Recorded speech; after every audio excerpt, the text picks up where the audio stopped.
So with that being said, look at us. I see our next goddess has just popped herself on.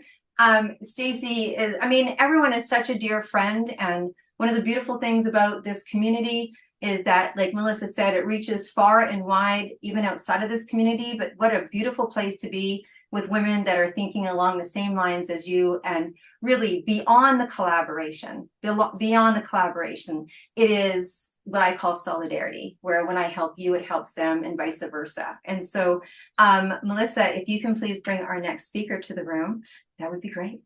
Absolutely.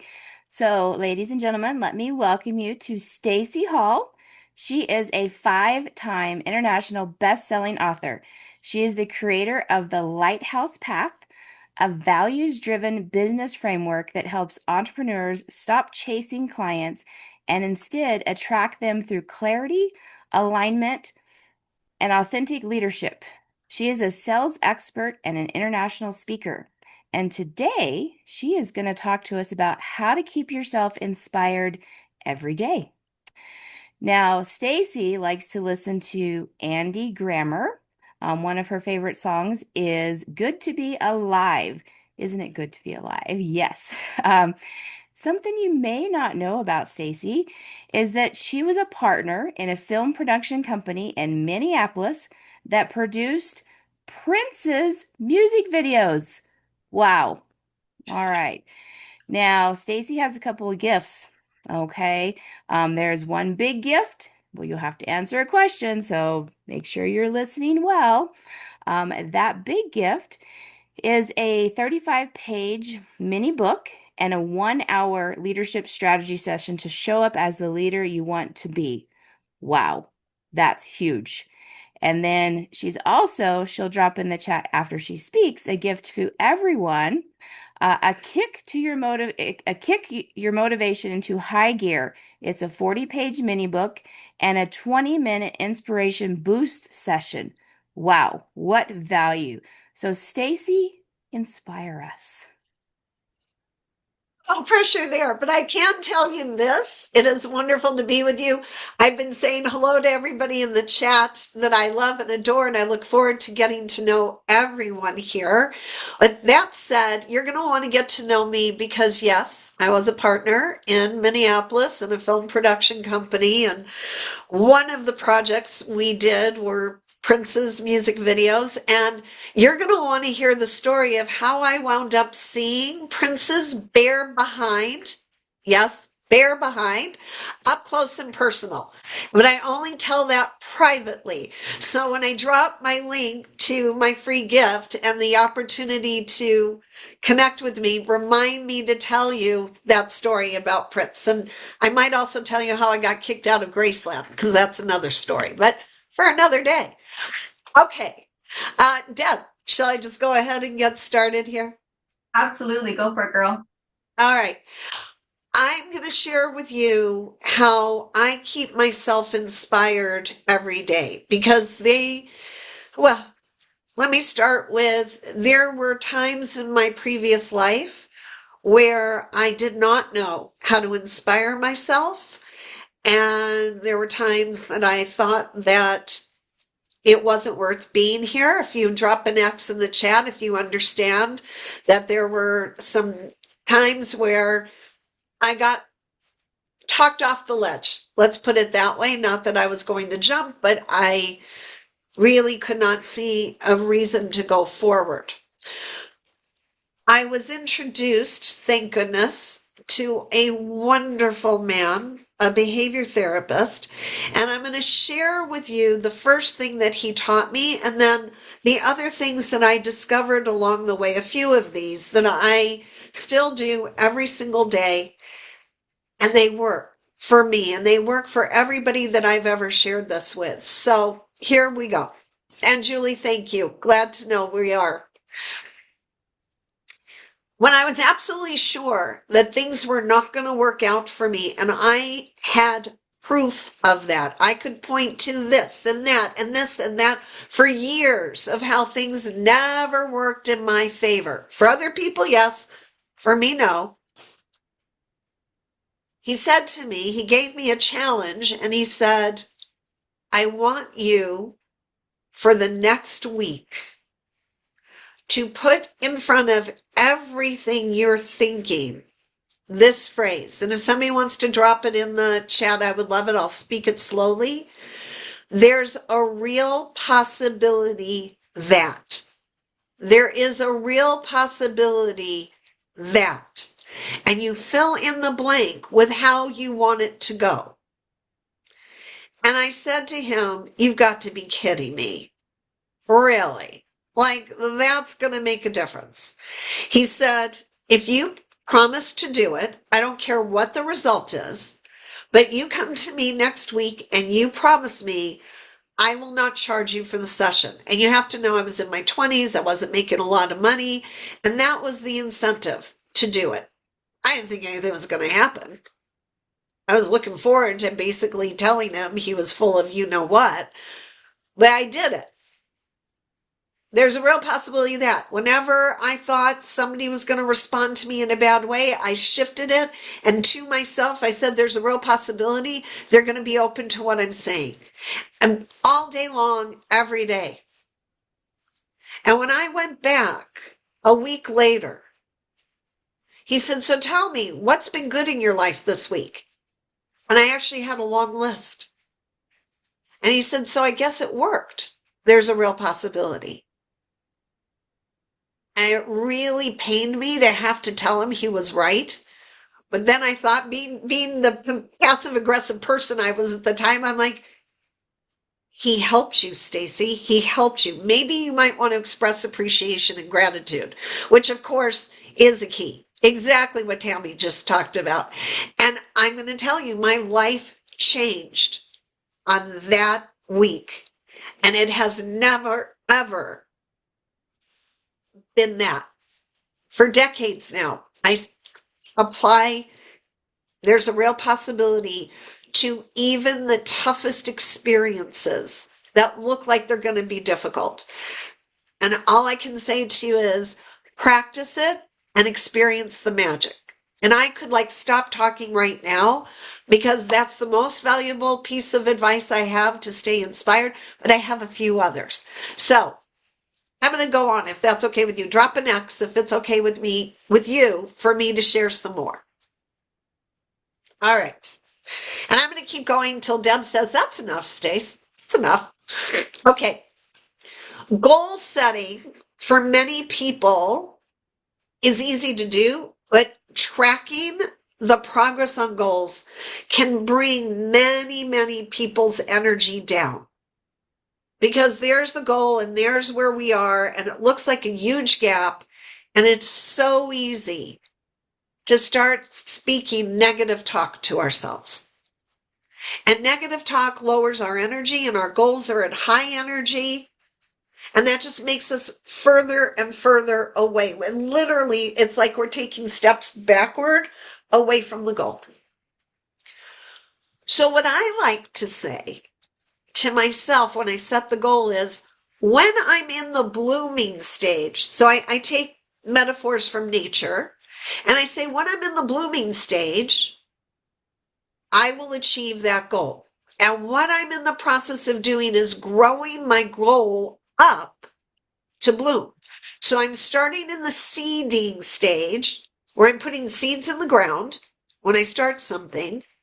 And of course, when we put seeds in the ground, we cover them up. We cannot see what's happening underneath that topsoil, correct? Can't see it. I have to have faith that if I nurture and water and care, I will eventually see a sprout. And a sprout is not the rose. Let's say it's a rose bush that I'm growing. The sprout is not the rose itself. But that sprout is telling me I'm going in the right direction, and just keep it up. And I don't know how long it's going to take. I could say I want to make $10,000 this month, but I don't know what stage of the growth cycle I'm actually in when I declare that. So all I can say is, when I'm in the blooming stage, I will have $10,000 a month. If you like that, give me a reaction. To remember that we're growing our goals from seeding to sprouting to blooming. and sometimes they're going to take a rest. And they're going to take a rest when our priorities, thanks, Melissa. You know how much I adore you, and I'm glad you love this one too. When our priorities change, that's when our goals change. And when I'm working with my clients, I often see them holding on to a goal so tight, and they get into overwhelm because something else comes in that requires their attention, and they can't let go. So this just gets piled on top of it, and then they go into overwhelm, and it takes them down, and they are not in that high vibration anymore. So what I always say is every day, not what is most important on our to-do list, but what are our top 3 priorities for the day? Like the non-negotiables. That if these 3 things don't get done, something's going to be in trouble. Like something's going to go off the rails. Because we really can only give ourselves enough attention to give attention to 3 priorities. And I don't know if men do this, and we have men here today, but I'm speaking to the women because we were sold a bill of goods, that we could go out, grab the bacon, bring it home, cook it in a pan, all that. We're all that in a bag of chips, and you know what? If we have to, we are. But we will burn ourselves out very quickly if we try to do that every single day. And burnout is I'm going to say the thief of inspiration and motivation. Because burnout, all we can do is sleep. And I was in burnout for 2 years and 3 months, in bed, could barely function more than an hour, which is why I keep bringing up vibration. Because doctors told me I had burnt out my adrenals and I would never heal. And I said BS on that, because I don't believe if I'm still here on this earth that I'm supposed to stay in bed for the rest of it. And I started looking into energy. And I found Einstein's theories on frequency and vibration. So if you hear me talk about that, that's where I'm coming from. Okay, so priorities, top 3 every day, no more. If you happen to have extra time, then a 4th priority is a bonus. All right? And some of you are thinking and I know this after years of saying this to clients, in your head, some of you are saying to me, but Stacey, people keep coming to me with their priorities. And I'm going to teach you 2 phrases right now that go together that you're going to say that are going to keep you focused on your priorities and keep you inspired. Okay? Give me a thumbs up or something to tell me you're ready for these 2 phrases. And if somebody wants to write them, but please do not put an and or a but. They're 2 phrases. They're whole sentences. We say them together. And you're welcome to repeat after me after I tell you what the 2 are. The first phrase, the first statement is thank you for asking. Period. And the second is that does not work for me. So repeat after me. No and or but in between. Say, thank you for asking. Like, not sarcastically, just really thank you for asking. That doesn't work for me. Those 2 phrases. If anybody wants to put them in the chat, otherwise I'll do it myself in a little bit. Because we have been trained to think people need an explanation. But if you give somebody an explanation or reason, it's like a hook they can hold on to and pull you in. And I'm talking about spouses and children too, but especially other people that are not related to us, or maybe other relatives. Because when they say why or why not, the answer comes back with, because it doesn't work for me. That's it. And that is how you protect your boundaries. And I promise you, if you will practice this like there's a real possibility, practice it, those people will stop coming to you, because the only reason they've been coming to you and not other people is because you've been an easy yes, which gets them off the hook for having to live their life. But I promise you, if they really, really, really need help, they will go find someone else who's an easy yes. So this is about protecting your priorities and keeping your agreements to yourself. Now, if you choose to say yes, great. Then do it because you want to. But I'm talking about those folks who just keep coming and we think, oh my God, there they are again. I know. I don't want to pick up the phone. Don't pick up the phone. Let it go to voicemail. Oftentimes they won't even leave a message because it's like they need help right now. So if you're not available, they'll go find someone else. All of this I have experienced, and I promise you, it's people say to me all the time, how do you stay positive and how do you get so much done? I'm telling you. Okay. You may not know how I fell in love with Deb and how she fell in love with me. I was searching, I'm pretty sure this is how it happened. I was searching for a planner, one that actually has time slots. Do you know how hard it is to find a daily planner now that's got daily time slots? Virtually impossible, because people don't want to commit to things. They want to be able to be free and free. And I'm not saying there's anything wrong with being free, but I like to be able to see what I've said yes to and to be able to limit how much I say yes to. So this is not Deb's book. This is my agreements book. I make agreements with myself for what I'm going to do at what time each day.